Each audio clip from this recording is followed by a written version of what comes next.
clôture ce mercredi de la première session ordinaire de l'Assemblée nationale. Les députés font le point du trimestre écoulé. Cette période a été plutôt fructueuse selon les parlementaires ivoiriens.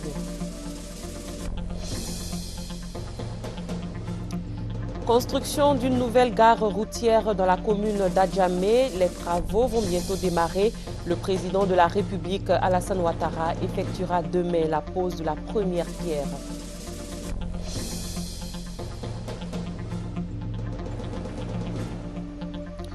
Jour J-2 pour l'élection présidentielle au Mali, les observateurs de la CEDEAO arrivés dans le pays se réjouissent du dispositif sécuritaire mis en place pour le bon déroulement du scrutin. Bonsoir et bienvenue dans ce journal. La Côte d'Ivoire a 2 ambassadeurs. Ils ont présenté aujourd'hui leur lettre de créance au chef de l'État, Alassane Ouattara. Il s'agit de l'ambassadeur d'Arabie Saoudite et l'ambassadeur du Libéria près la République de Côte d'Ivoire.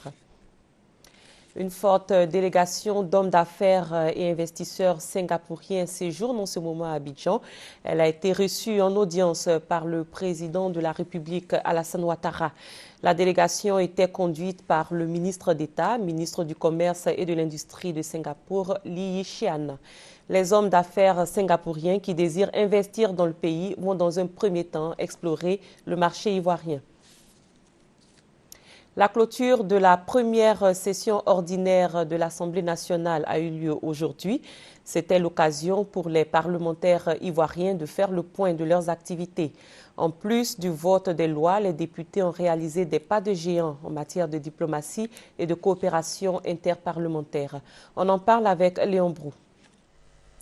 Ils partent de l'hémicycle, pas pour toujours, mais pour un trimestre environ, le temps des vacances parlementaires. Vacances qui interviennent 3 mois après que les députés ont examiné et adopté sur les 22 textes soumis par le gouvernement 19 lois. Une loi de finances pour l'augmentation du budget de l'État, 6 lois ordinaires et 12 lois relatives à des conventions internationales.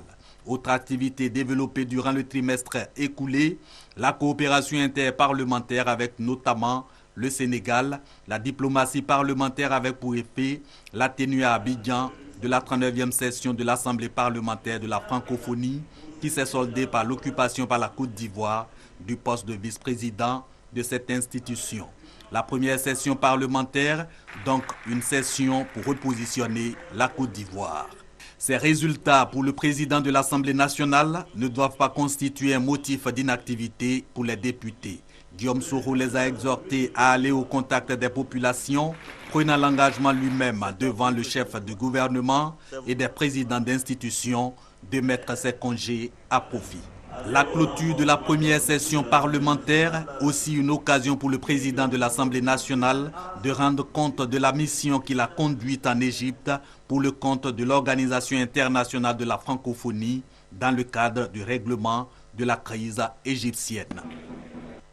À compter d'aujourd'hui, les députés sont donc en vacances parlementaires après 3 mois d'activité au sein de l'hémicycle. Quelques-uns d'entre eux ont bien voulu se prononcer sur le trimestre écoulé et leur programme de vacances au micro de Léon Brou. Notre commission a beaucoup travaillé au cours de cette session. Beaucoup travaillé et efficacement travaillé. Parce que sur toutes les lois qui ont été annoncées, notre commission, la commission des relations extérieures, a eu à examiner 12 projets de loi de ratification. Aujourd'hui, notre Parlement est représenté dans toutes les organisations interparlementaires. Ça veut dire que la voix de la Côte d'Ivoire, du Parlement ivoirien, peut se faire entendre et se fait entendre. Nous avons été très heureux d'accueillir l'association des parlementaires francophones. Ça nous a permis d'apprendre beaucoup de choses par rapport à ceux qui nous ont dévancés dans la démocratie. Et je crois que ce que nous venons de faire concourt à asseoir effectivement la démocratie en Côte d'Ivoire. Les députés, de façon assidue, ont vraiment passé au peigne fin tous les textes qui nous ont été soumis par le gouvernement. Surtout les textes relatifs au budget de l'État.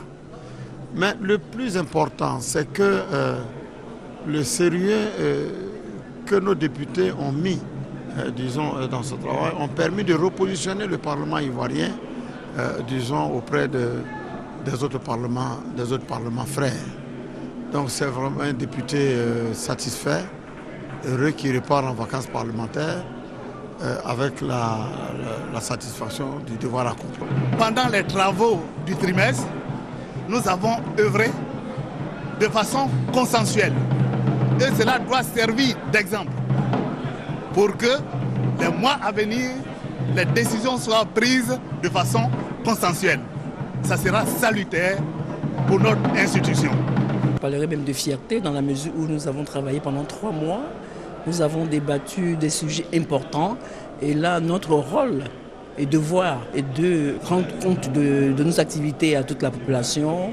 Donc nous pensons que pendant ces 2-3 mois de vacances, nous aurons à être en contact permanent avec notre population pour leur expliquer un peu le dénouement de nos activités. En visite de travail en France, la ministre de la Communication, Afoussiata Bamba Lamine, a été reçue en audience par les ministres français des droits des femmes et du redressement productif chargés des petites et moyennes entreprises. Il a été notamment question au cours des échanges de la création d'un projet de porte-parole numérique. Patricia Omoitia. Rencontre riche et passionnante pour Maître Afoussiata Bamba Lamine, ministre de la Communication et porte-parole adjoint du gouvernement, en visite de travail et d'amitié en France. La ministre ivoirienne de la Communication a été reçue en audience par son homologue des droits des femmes et porte-parole du gouvernement français, Naja Vallaud Belkacem. Hôte du jour, échange d'expériences et recherche de formules tendant à rendre le porte-parole plus dynamique et plus attrayant pour les populations. Autre étape de cette mission, la rencontre avec Fleur Pellerin, ministre déléguée auprès du ministre du redressement productif, chargé des petites et moyennes entreprises, de l'innovation et de l'économie numérique. Selon Maître Afoussiata Bamba Lamine, la Côte d'Ivoire veut s'imprégner de l'expérience de la France qui est déjà passée au numérique. Entourée de leurs collaborateurs respectifs, l'audience s'est déroulée dans une atmosphère conviviale. Des réalisatrices sont à Abidjan jusqu'au 2 août prochain pour une formation sur le développement et l'écriture de leurs projets. Au nombre de 15 et venues de 13 pays ouest-africains, elles ont été sélectionnées lors du dernier FESPACO par le groupe Canal France International et Canal Plus Afrique. 2 Ivoiriennes figurent parmi ces réalisatrices. Patricia Omoitia. Les réalisatrices africaines francophones sont à l'honneur. Rencontre qui s'annonce riche et passionnante dans le cadre de l'appel à projet L'Afrique au féminin. Projet qui vise à repérer de nouveaux talents et à soutenir les femmes dans l'accès au financement, au métier de l'audiovisuel et dans la réalisation de leurs films. Pour ce documentaire, j'ai choisi 2 amies à moi qui réussissent très bien dans leur domaine. Une est responsable d'un institut de mode et une autre est créatrice de mode. Et bien souvent en Afrique, on se dit qu'on ne peut pas s'en sortir, on n'arrive pas à joindre les 2 bouts en choisissant ces métiers-là. Et le but de ce documentaire, justement, c'est de démontrer qu'il est possible de réussir en choisissant cette voie pour peu qu'on y mette la volonté. Même si on a déjà appris à faire la réalisation 10 ans, 15 ans, mais les choses évoluent. Les formateurs aussi ont leur sens de créativité. C'est une occasion pour moi de voir pour eux et d'en ajouter chez moi. Encadrés par 4 experts, les candidates vont mettre en pratique différents exercices sur la production, le son, le portrait, indique le chef de projet. Le thème de ce concours, c'est réussir en Afrique. Et à travers ces 15 projets de réalisatrices africains, elles mettent en valeur l'Afrique qui réussit. Au thème de cette session d'aide à l'écriture, chaque réalisatrice retournera dans son pays pour tourner un film. Les meilleurs seront de nouveau réunis pour une session de montage post-production. Cette première session de formation a vu la participation de 15 réalisatrices africaines francophones. Les mutilations génitales sont monnaie courante en Afrique. Et si rien n'est fait, la pratique de l'excision risque de toucher plus de 30 millions de jeunes filles sur le continent à l'horizon 2020. C'est ce qui ressort d'un rapport de l'UNICEF qui tire la sonnette d'alarme sur cette menace pour la gente féminine. Suivez ce reportage. C'est douloureux et cela bouleverse la vie des femmes à tout jamais. L'excision touche 140 millions de femmes à travers le monde et quelques 30 millions de fillettes pourraient subir cette mutilation génitale dans les 10 prochaines années. C'est ce que révèle une étude inédite de l'UNICEF. L'excision est un vrai fléau et les cicatrices qu'elle laisse sont à la fois physiques et psychologiques. Les témoignages montrent souvent l'ampleur du traumatisme. Ce que je retiens encore, c'est que quand ils ont fini de m'exciser, qu'on m'a fait debout, celle qu'on avait fait avant moi, ils étaient assis sur des feuilles. J'ai vu du sang partout. Donc vraiment, jusqu'à aujourd'hui, je garde encore dans la tête. Le rapport de l'UNICEF montre cependant que l'excision est en recul. En Somalie, où 98% des femmes sont mutilées, des associations parcourent les villages et les écoles pour convaincre qu'il faut abandonner la pratique. Difficile quand la plupart des familles pensent que c'est une obligation religieuse. D'où l'importance de l'influence d'érudits musulmans qui expliquent que l'islam ne reconnaît pas la mutilation génitale. Cette pratique de mutilation sur les femmes n'est pas une croyance religieuse. Même le prophète Mahomet n'a pas excisé ses filles et personne ne l'a pratiqué à son époque. Par conséquent, les mères doivent être plus sensibles et ne plus penser que c'est un péché si elles n'excisent pas leurs filles. Parler, échanger, sensibiliser. Pour l'UNICEF, c'est ce qui permettra petit à petit un changement des mentalités. On voit que dans certains pays, il n'y a pas autant de changements de la pratique, mais on voit quand même qu'il y a ce dialogue public qui est maintenant plus ouvert qu'il y a 5 ou il y a 10 ans, et que ça, c'est vraiment le premier pas avant de vraiment voir un plus de changements dans la pratique elle-même. L'excision est hors la loi dans 25 des 29 pays étudiés. Mais légiférer ne suffit pas car les coutumes sociales, familiales, ethniques et religieuses ont la dent dure. Mais aujourd'hui, des voix nouvelles se font entendre, notamment celles des hommes, qui sont de plus en plus nombreux à vouloir mettre fin à cette pratique. Une nouvelle gare routière interurbaine et internationale verra bientôt le jour à Djamé, au nord d'Abidjan. La pose de la première pierre se fera demain après-midi par le président de la République, Alassane Ouattara. Et à la veille de la cérémonie, les populations et les principaux acteurs du transport ont fait part de leurs attentes. Des propos recueillis par Mamadou Kwasi. Recherche de clients à la criée, insalubrité, stationnement irrégulier, insécurité, raquettes. La liste n'est pas exhaustive. Comme on le constate, c'est l'anarchie qui règne au quotidien à la gare routière d'Adjamé, une gare qui accueille environ 2 millions de voyageurs par jour. Souvent, il arrive qu'il y a on fait un peu de palabres et puis ça ne rentre pas trop des gens. Pour ceux qui sont un peu nouveaux, qu'ils viennent ici d'un peu peur. Une fois il pleut, une fois, deuxième fois, on n'arrive plus à circuler. La gare, tellement de boue, les passagers même refusent de rentrer à la gare. Ils sont obligés de stationner au bord de la route. Raison pour laquelle vous voyez les petits gars sont stationnés en bordure de la route. Donc ici maintenant, à l'intérieur, on n'arrive plus à avoir des passagers. Ils sont obligés de nager dans la boue. La Côte d'Ivoire mérite une gare mieux que celle que nous avons actuellement. Le message des usagers du transport semble être compris par le gouvernement. Une nouvelle gare routière interurbaine et internationale verra bientôt le jour à la place de l'ancienne case d'Adjamé, sur une superficie de 35 hectares. Un terrain acquis depuis 1995. Un projet qui va permettre la réorganisation du secteur du transport et aussi faire naître l'unité au sein des acteurs. Nous avons vraiment beaucoup d'espoir à cette nouvelle gare et nous prions Dieu qu'elle puisse avoir jour. Mais nous ne souhaitons pas qu'elle soit une gare vide, comme je reviens là-dessus. Parce que si elle est faite de façon à frustrer une partie des transporteurs, c'est sûr que les autres transporteurs se montreront solidaires et ne viendront pas dans cette gare. Parce qu'une chose est de construire une gare et une chose est de travailler au sein de cette gare et de rembourser l'investissement. C'est le signe du départ de la professionnalisation vraie du monde du transport. C'est comme ça que nous le percevons. Une gare moderne qui n'aura rien à envier aux gares routières dans les autres pays développés du monde. Donc je pense que cela va résoudre beaucoup de problèmes. Depuis les 60, les transporteurs attendent à une gare de ce nom. Le président vient de nous présenter que vraiment il est notre président. C'est l'homme de la solution. Et à mon nom aussi, j'appelle tous les transporteurs de tous les territoires de Côte d'Ivoire pour que tout le monde soit là demain, pour que vraiment on fasse une grande fête. D'un coût de 47 milliards de francs CFA, la nouvelle gare routière d'Adjamé sera composée d'un bâtiment central, d'un grand hall, des quais fermés, des zones services et un village boutique. Des équipements et des services publics sont aussi prévus, tout comme des lieux de culte, des banques, des services de police et des pompiers. En guise de rappel, sachez que la pose de la première pierre de la nouvelle gare routière interurbaine et internationale à Djamé sera effectuée demain jeudi par le chef de l'État, Alassane Ouattara. Rendons-nous dans la ville de Doropo, dans le nord-est de la Côte d'Ivoire. Dans cette localité, l'eau est offerte gratuitement aux populations. Le seul problème auquel sont confrontées ces populations, c'est le manque d'électricité.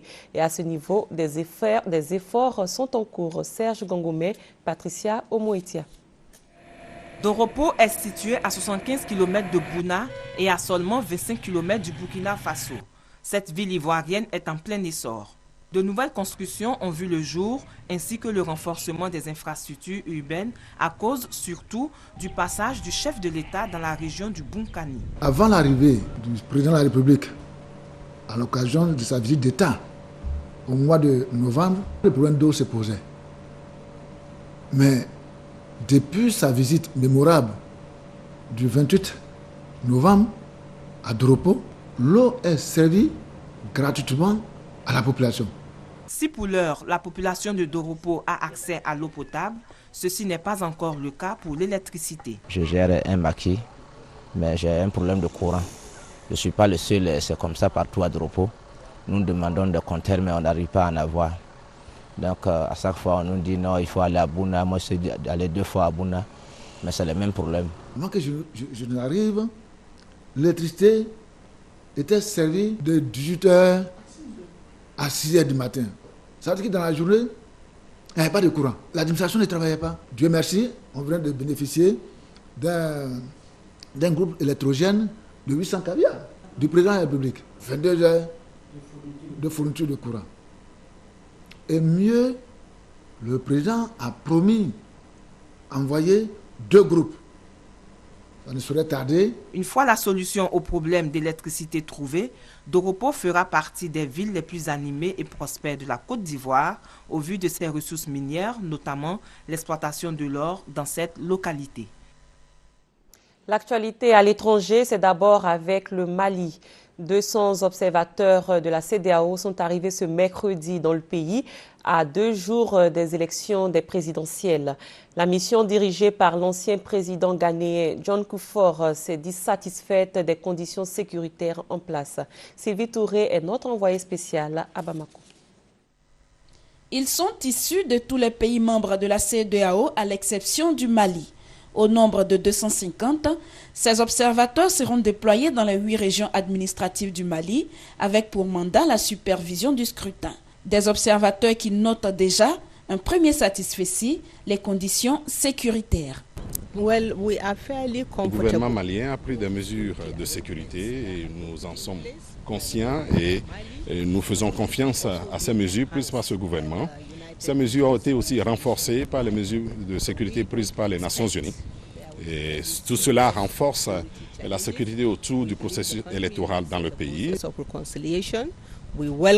Ces observateurs devraient être rejoints ce mercredi après-midi par l'ancien président du Ghana, John Kufuor, responsable de la mission d'observation de la CEDEAO. La région de Kidal focalisera assurément les attentions.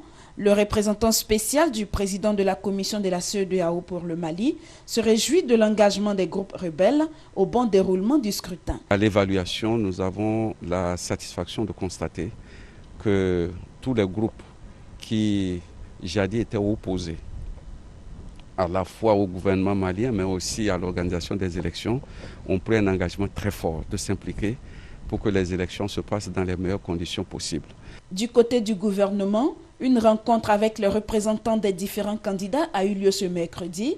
Il s'est agi pour le ministère de l'administration du territoire de faire l'état des lieux et de présenter les dispositifs de transparence mis en place pour assurer la crédibilité du scrutin. Et en Syrie, les combats entre les forces du président Bachar al-Assad et l'opposition armée se poursuivent. Le chef de l'opposition, en visite à Paris, a réclamé aujourd'hui des armes. Regardez. Depuis lundi, le drapeau de l'armée syrienne libre flotte sur la ville de Khan el-Assal, dans le nord-ouest de la province d'Alep. Après plusieurs mois d'âpres combats, les rebelles ont en effet réussi à prendre le contrôle d'un des derniers bastions de Bachar el-Assad dans la région. Nous avons libéré la plupart des quartiers de Khan el-Assal. Il ne reste que quelques résidus de l'armée du régime, mais dans les heures qui viennent, nous proclamerons la libération totale de Khan el-Assal.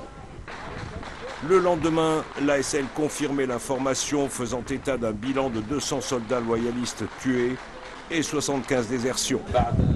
Après l'assaut donné à la ville de Khan el-Assal sur 3 axes et l'entrée de l'armée syrienne libre, des groupes ont travaillé à sécuriser la défection d'un grand nombre de soldats de l'armée syrienne. En revanche, sous-équipés et empêtrés dans un conflit interne l'opposant aux djihadistes d'Al-Nusra et aux combattants de la mouvance d'Al-Qaïda, la rébellion a du mal à progresser ailleurs dans le pays. Fraîchement élu à la tête de la coalition nationale de l'opposition, Ahmed Jarba était ce mercredi en France pour demander un soutien politique total, mais aussi une aide en armes et munitions. Même s'il est venu en compagnie du général Selim Edriss, chef de l'ASL en personne, Ahmed Jarba a peu de chance pour le moment d'accéder à une telle requête en raison de l'éclatement des rangs de l'opposition. L'actualité en bref dans le monde, nous nous rendrons en Bulgarie, en Russie, en Grande-Bretagne, mais tout d'abord en Irak, théâtre de violence. Suivez ce reportage. L'Irak s'enfonce dans la spirale de la violence. En l'espace de quelques minutes, 4 mosquées sunnites de Bagdad et Kirkouk ont été la cible d'attentats kamikazes la nuit dernière en pleine prière. Bilan, 12 morts et une cinquantaine de blessés. Ce matin, c'est un commissariat de Mossoul qui a été attaqué au mortier par un groupe armé. 9 policiers ont perdu la vie. Les violences entre chiites et sunnites ont flambé ces dernières semaines. 630 personnes ont déjà péri depuis le début du ramadan. Coup de force des manifestants anti-gouvernementaux en Bulgarie.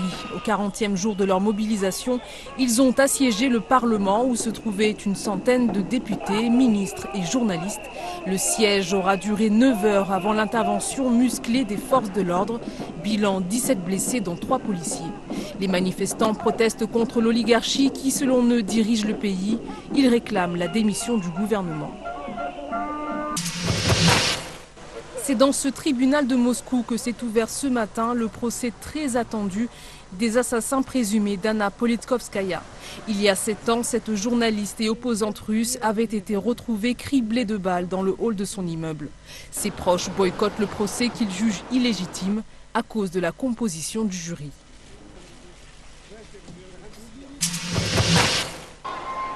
Premier baptême de feu médiatique pour le bébé royal. Moins de 48 heures après sa naissance, il a été présenté sous les acclamations à la presse, venue immortaliser l'image historique.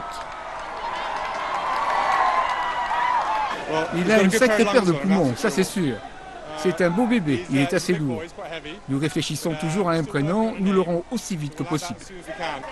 Le bébé immortalisé, la famille princière va à présent se retirer quelques jours à l'abri des regards. Retour en Côte d'Ivoire avec la page sport de ce journal. En football, l'équipe nationale locale de Côte d'Ivoire affrontera samedi prochain celle du Nigeria. Le clash aura lieu le 27 juillet au stade Robert Champrou de Makori. À l'aller à Kaduna, la Côte d'Ivoire avait été battue par 4-1. Avant la manche retour, le sélectionneur des éléphants locaux, Robert Samka, et 3 de ses joueurs étaient face à la presse aujourd'hui même au siège de la Fédération ivoirienne de football à Treichville. Ange Assoukrou pour le compte-rendu. Les éléphants locaux ont lourdement chuté à Kaduna lors de la manche allée des éliminatoires du CHAN 2014. Les Ivoiriens ont été battus 4-1 par le Nigeria.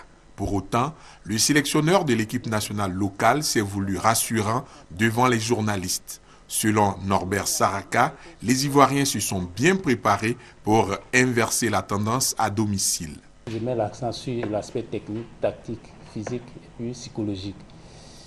Et ça va, la réponse des joueurs elle est bonne, ils sont réceptifs, ils sont conscients de la tâche qui nous attend. Pour Marc Goua, le capitaine des éléphants, les joueurs peuvent relever le défi et se qualifier malgré le handicap de 3 buts.